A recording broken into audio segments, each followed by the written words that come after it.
Open the envelope. Let's go.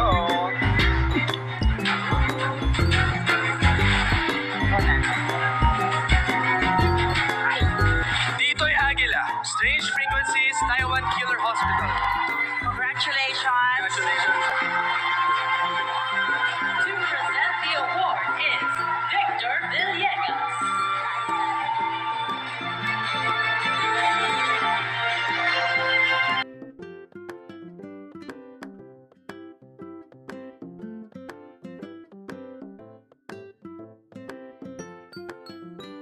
We weren't really expecting much, we just thought of a cool concept.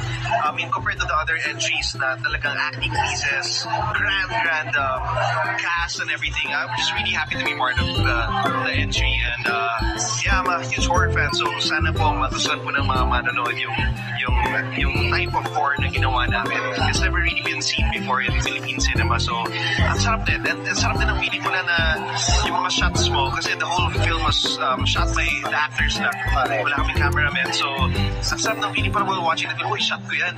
Sama yung shot ko, ganda na shot ko. Mga ganun. So, kaya ba siya? It's different. Yeah. We have Enrique Hills. Hi, good evening. Hi, hello darling.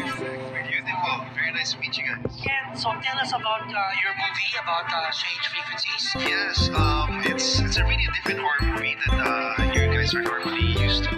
We actually play as ourselves, so medyo kakaiba to. Usually you have a different character that you're portraying, but for this film we played as ourselves. So you're playing Enrique Hill there? Yes, and the whole movie was shot by yung cameraman.